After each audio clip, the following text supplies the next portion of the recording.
بسم الله الرحمن الرحيم، والصلاة والسلام على سيد الخلق أجمعين. حبيبي يا رسول الله. النهارده هنعمله إن شاء الله بإذنك يا رب بطة، وهنعمله قلقاس، وهنعمله ملوخية. طيب البطة طبعا طريقتها احنا عارفينها طبعا. جبت مية، أخيرا الحمد لله ربنا كرمنا وجبنا بطاية. أقنعنا أبو محمد بيجيبوا بطاية، بس البطاية بقى إيه؟ ما أدراكم البطاية. جاب لنا بطاية من مدة قدماء المصريين، من مدة الفراعنة كده. البطايه دي الحمد لله قعدت في النار حبه حلوين، فضلت تعافر مع البوتاجاز والبوتاجاز يعافر معاها لحد ما الحمد لله البوتاجاز انتصر في الاخر، والحمد لله سواها. تقولي حرب عالميه ثالثه. طب احنا عملنا ازاي البطايه دي؟ بصي بقى، انا مش هقول لك تجيبي زيت او تجيبي سمنه وتيجي تحمريها فيها بعد كده تنزلي بالميه. طبيعه البط اساسا من طبعه بيبقى سمين. لو قلت لك زيت لا كده سيبيكي من الطريقه دي اساسا. طب هنعمله ايه يا ام محمد؟ هتجيبي ايه؟ نص الحله دي ميه، نصها ميه، واول الميه ما تغلي قوي تنزلي عليها بالايه؟ بالبطايه.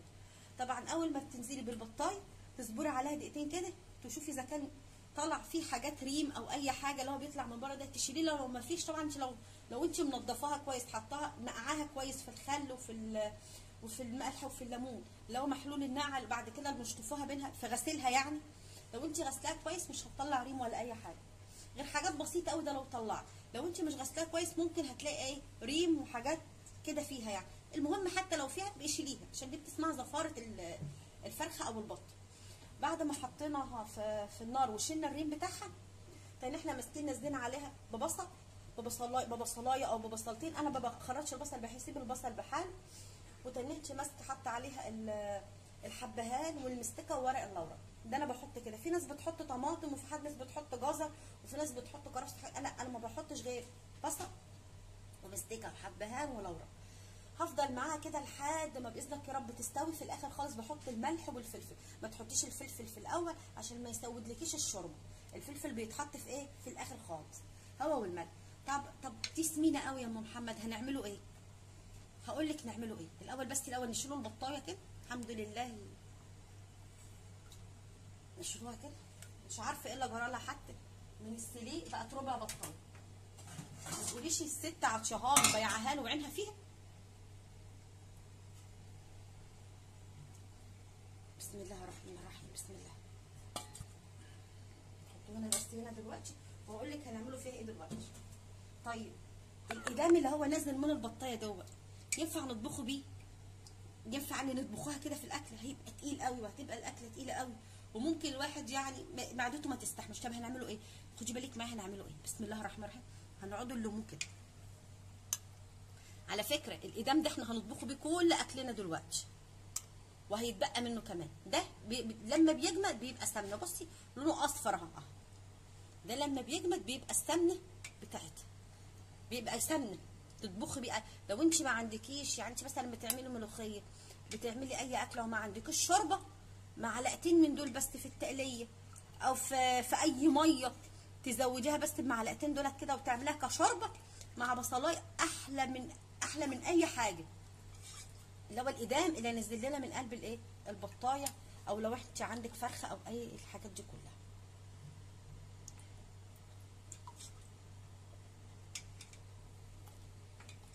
ما تنسيش تحطي لي لايك واشتراك في القناه، ولو فيك يعني تعليق تقوله لي، لو ليكي سؤال او ليكي اي كلمه عايزه تقوليها تسيبها لي في قلب التعليق من تحت.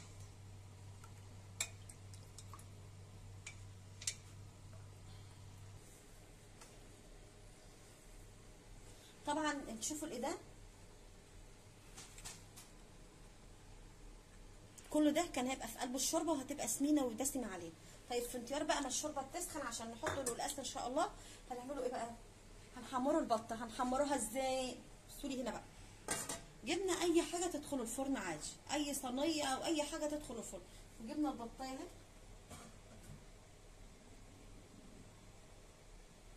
اهي. اوعي تحطي عليها سمنه او زيت او اي حاجه، هي ذات نفسها طبيعه البط سمين. بتحطي عليها بس حبه ملح وحبه فلفل بس، مش اكتر. تملحيها بس ملح وفلفل رشه كده بس، عشان تبقى بس ملحها ايه؟ هي متملحه طبعا في الشوربه وكل حاجه، بس عشان تبقى ايه؟ حنطه بس. طبعا هتقولي لي الشوربه، انا فضيت الشوربه دي طبعا منها عشان الشوربه كانت ياما. هتقولي لي يا ام محمد انت عامله شوربه ياما كده ليه؟ ما احنا عندنا اكله تانية، عندنا ملوخيه دلوقتي تانية هنعملها. وبعدين غير كده دي بط، لابد نستفيدوا بالشوربه بتاعتها. ده انا لولا الملامه كنت حطيتها في طشت وقعدت طبختها فيه. شوربه بط بقى ولا كلمه بعد كده. بسم الله الرحمن الرحيم. طبعا هتتحط تحت الشوايه عادي كده. خلصنا كده من الايه؟ طبعا دي الشوربه اللي نازله من البطايه في صاله. كده خلصنا من الايه؟ من البطايه. طبعا ايه بس ايه تغلي بس شويه كده بس، عشان لازم القلقاس يتحط في شوربه مغليه. اوعي تحطي القلقاس في ميه تكون بارده او اي حاجه، ما ينفع، لازم تكون الشوربه مغليه. وبعدين في ناس بتغسل في ناس ما بتغسلش القلقاس، هم حرين بيقولوا عشان بتبقى في فايده. وفي الشوربه غلت اهي. وعندنا طبعا في الحله الثانيه، بصوا انا بعمل الملوخيه بص تجيبي بصلايه صغيره، بصلايه بصي مش كبيره، بصلايه صغيره اهي، بصلايه صغيره دي للملوخيه. ركزوا يا اخوانا معايا، دي للملوخيه، بصلايه صغيره اهي بشراها اهو. طيب هنحط معاها ايه؟ بصوا نزل من بطايه اهي، شوفوا لونه ايه، اصفر اهو. بسم الله الرحمن الرحيم. معلقه كده كده هنطبخه بالنهارده. هتدوقي حبه ملوخيه ولا احلى من كده. هي بقى ايه تتحمر، ايه تتحمر يعني دقيقه كده، دقيقه واحده بس اهو. طيب والناحيه الثانيه بقى نجيبوا القلقاس نحطوه. انا طبعا من انصار اغسلي القلقاس، هو كل واحد حر بقى يعني. في ناس بيقولوا ما ينفعش انك تغسليه عشان ما بيبقاش صحي وكده، بس انا بصراحه بحب اغسله. نظافه حلوه يا اخواتي، نضفوا القلقاس برضه، ادوا دش حلو كده. ده نخر هين عليه حطه في الغسال، ادوا دش حلو كده.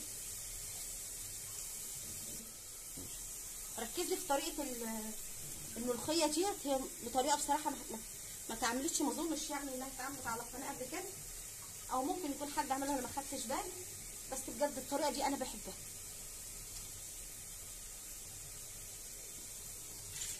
نعيش بقى كده ايه مع نفسه، ياخد بس سنه سوا.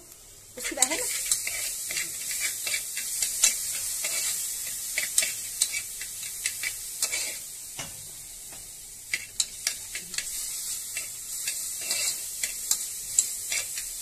يا خبر ابيض عليها. بص اهي تتحمر بقى كده ايه، مش تتحمر يعني دقيقه كده بس كمان. طبعا انا في الناحيه الثانيه الثالث اهي بعمل الرز اهو. طبعا ما رضيتش اطول عليك الفيديو واعمل لكم الرز، يعني دي اكله مش مستاهله يعني. اهم حاجه بس ان انا بعمل لكم الاكل اللي بنعمله في بلدنا بالطريقه بتاعتنا.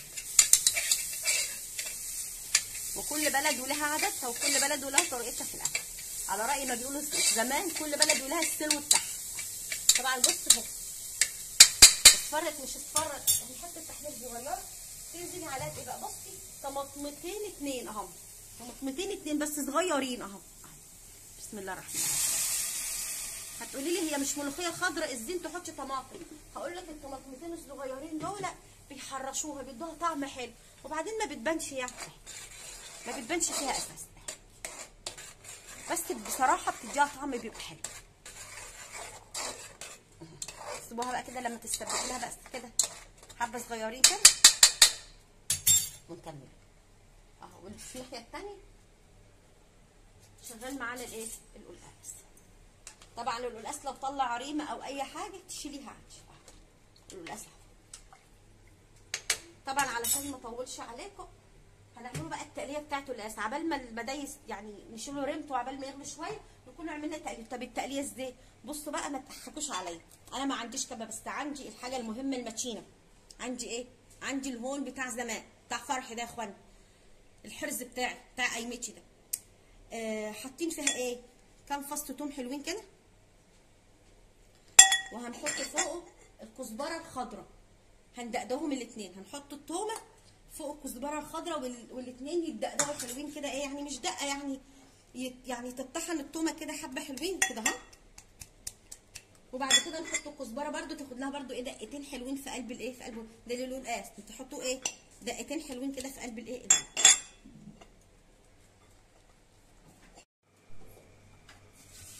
طبعا احنا والقلقاس الحمد لله اخد الغلوه بتاعته اهو، عشان ناكل الريم اللي عليها.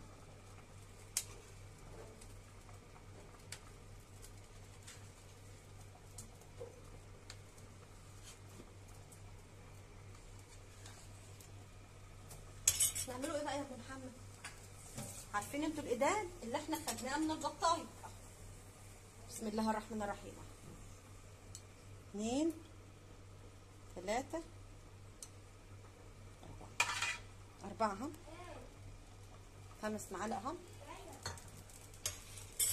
تسخن بس شويه. طيب من يمه الملوخيه البصله ما تتوهوش معايا، ركزي. البصله مع الطماطم نشفت اهي. حلو الكلام. هناخد لها ايه؟ مورتين كده 3 عشان نعملوا الملوخيه. بسم الله.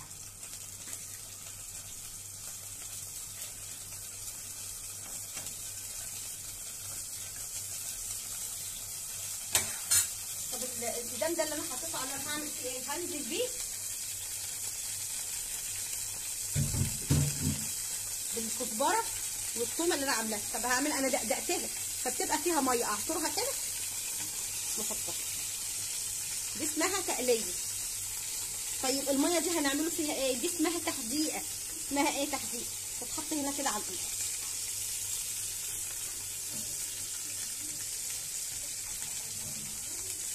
طفنا بس الايه الهواء. يبقى التقليه بتاعتها ان احنا حطينا الخضره فين اهو، اللي هي التومه بالكزبره اهو مع بعض. احنا دقيناهم مع بعض اهي. نحطوها ايه مع، طبعا لو انت مش عندك ايدام من ده حطي سمنه، حطي زيت، حطي اللي انت حطيه، حطي ده مع زيت وسمنه براحتك. بس طبعا انا عندي ايدام من ده انا مستخسراه، هرميه ليه؟ خساره اهو. اديني بطبخ بيه اكلتين وهيتبقى برده منهم برده.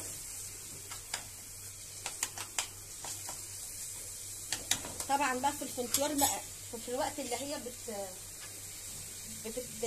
بقليها بعمل التقليه. انا حطيت هنا ايه؟ مغرفتين شرب. طيب كده كفايه؟ لا هحط ايه؟ فصين توم ني. ركزوا، فصين توم ني اهو. تديها ريحه حلوه. طبعا احنا ايه مع بعض واحده واحده. بسم الله الرحمن الرحيم. بسم الله الله اكبر. بسم الله اللهم بارك.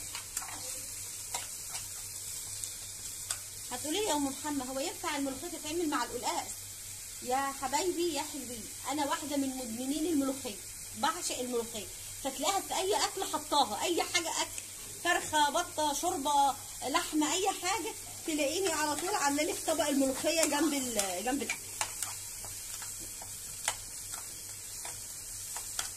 طبعا كده اختبر القلقاس خلص. سبتك بقى في الوقت دوت هاخد لك ايه؟ حبه بصل كده ايه مخروطين اهو.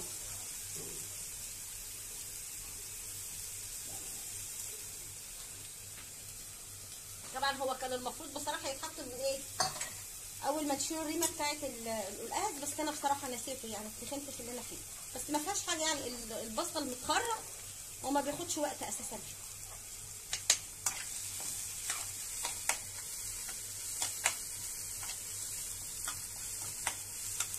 طبعا انا لو احتجت للملوخيه هزود لها ايه؟ شوربه او ميه. بس انا عندي حبه شوربه حلوين.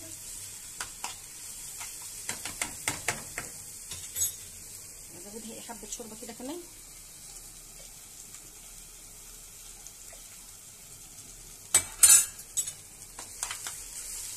لسه ماشيين. مش هقول لكم ريحه التقليه اللي هي الكزبره بالثومه في الايدام شكلها ايه، ريحتها ايه. بسم الله ما شاء الله. ما تنسوش الاشتراك في القناه لو اكلي عجبك، وما تنسيش ان انت تحطي لي اعجاب لو اكلي عجبك، وما تنسيش تعملي تعليق حلو.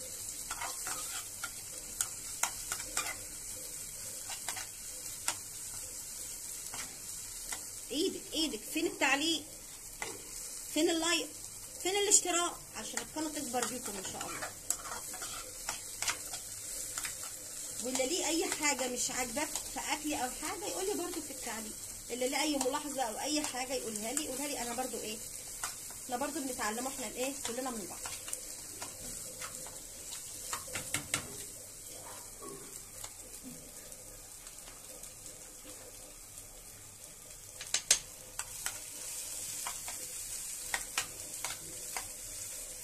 طب امتى نعرفوا ان التقليه تعمل ايه؟ لما تكون يعني تتحمر سنه بسيطه كده. يا خبر على الريحه، بسم الله ما شاء الله.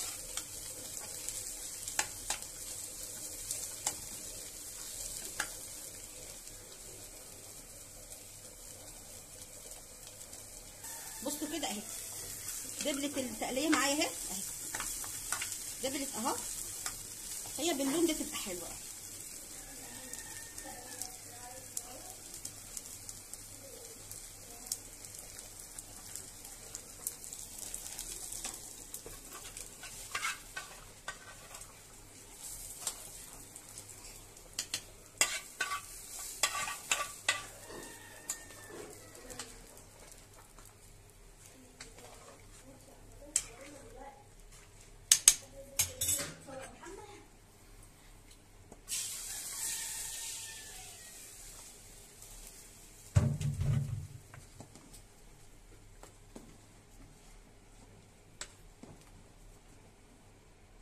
طبعا هي يا دوبك بس غلوه دقيقتين 3 كده ويبقى ان شاء الله باذنك يا رب. طبعا الملوخيه الناحيه الثانيه بتتعمل.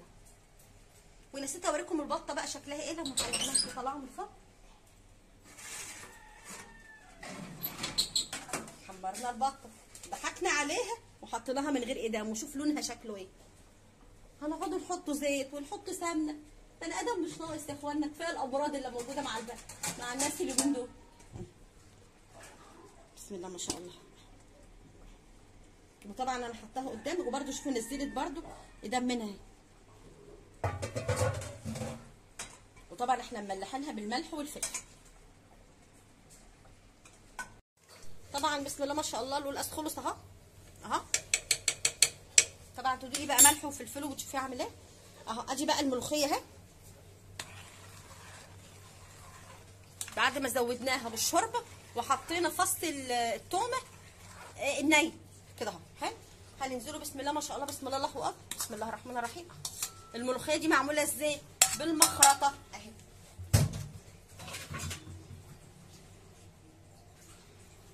بالمخرطه اهي. اجل اجدادنا وامهاتنا. هتقولي بقى كبه. بسم الله الرحمن الرحيم. بس اغسلك بس الملوخيه. لا تقولي بقى كبه ولا تقولي خلاط ولا اي حاجه. هي حلاوتها بالمخرط. بتتعمل برضو بالكبه وبتتعمل برضو بالخلاط، بس حلاوه الملوخيه بالمخرط. خضره خضره يا ملوخيه، طعم الدنيا فيك، واللي ياكلك لم يسليك، قفة عيش ما تكفيك. غني للملوخيه كده عشان تطلع حلو. يلا نقوله تاني. خضره خضره يا ملوخيه، طعم الدنيا فيك، واللي ياكلك لم يسليك، قفة عيش ما تكفيك يا ملوخيه.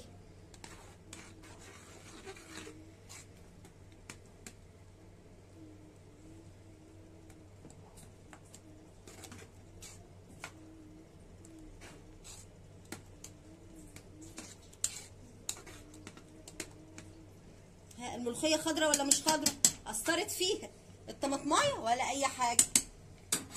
نعمله بقى التقليه بتاعتها. بسم الله الرحمن الرحيم. يلا معلقتين من الايدام بتاع البط اهو. مش قلت لك النهارده كل طبخنا من ايدام البط؟ احنا عندنا بطايه هنسيبوها كده؟ لا، ده انا خساره ان انا رميت الريش، كنا اتصرفنا في راحه. طبعا الملوخيه محطوطه هنا كده على النار عبال ما ايه، هي تاخد لها غلوه صغيره كده. ما تحطيش الملوخيه مع النار، هي غلوه بس صغيره.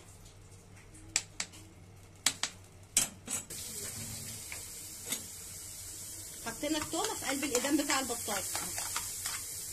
طبعا التومه تاخديها بس ايه يعني لفه كده بس ايه مع الايدام شويه. ما تستعجليش وتحطي الكزبره الناشفه دلوقتي. لو حطيتيها هتتحرق في التومه ومش هتبقى حلو.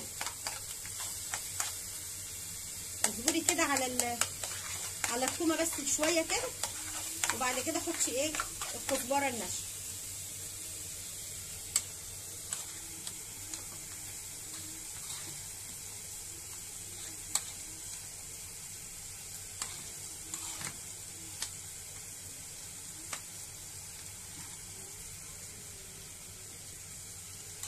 طبعا انتوا شطاروا بتاع الملوخيه بتعملوها، بتجيبي الملوخيه. طبعا ده نص كيلو ملوخيه بتجيبيه تخليه انت ماسكه مقطفاه، وبعد ما تقطفيه تغسليها، وبعد ما تغسليها تنشفيها، وبعد كده بالمخرطه وتخرطي. خضره ولا مش خضره؟ الطماطميه اثرت فيها ولا اي حاجه، بل بالعكس دي حرشتها كمان.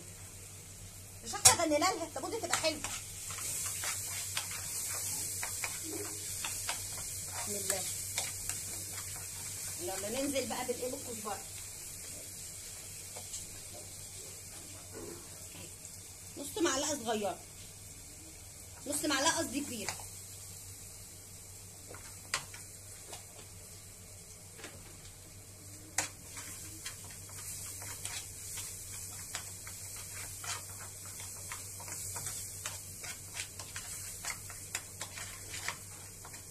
طبعا في ناس في اهو كده التقليه خلصت اهي. يلا انتوا شوفوا. بسم الله الرحمن الرحيم.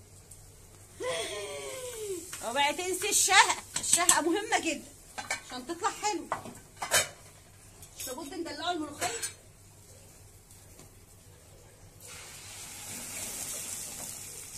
دلعي ملوخيتك عشان تطلع حلو.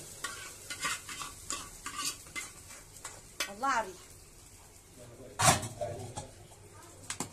بسم الله الرحمن الرحيم. بسم الله. نحطوها بقى على النار ايه سكه صغيره، دقيقه واحده كده وخلاص اهي. بسم الله ما شاء الله. الملوخيه زي الفل ان شاء الله. ايه رايكم في ملوخيتي اهي؟ ايه رايكم في ملوخيتي؟ ملوخيه ام محمد. اوعي تسيبي الملوخيه على النار، اوعي. هي الملوخيه ما بتقعدش حاجه، هي دقيقتين 3 وخلاص، بس خلاص. طبعا احنا عملنا الملوخيه اهو. ما تنسيش بقى تشوفي الحدق بتاعها، ملحها وفلفلها.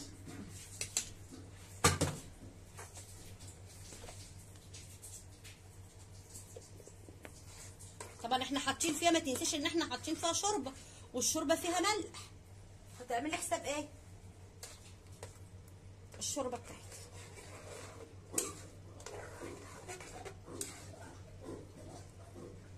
ندوقه كده.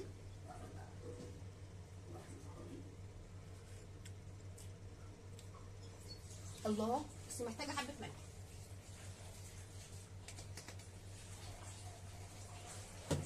ولا كلمه.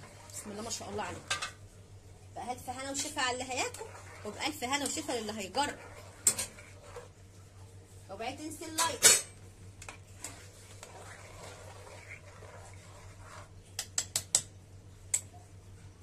نغرفه بقى. ودي الاكل بعد ما خلصناه. عندك القلقاس اهو، وعندك الملوخيه، وعندك الرز، وعندك البطايه اهو. يا رب بس اكلي يعجبك، ويا رب وصفاتي تعجبك، وما تنسينيش في الاشتراك بالقناه لو انا اكلي عجبك، وما تنسيش التعليق، وما تنسيش اللايك. السلام عليكم ورحمه الله وبركاته.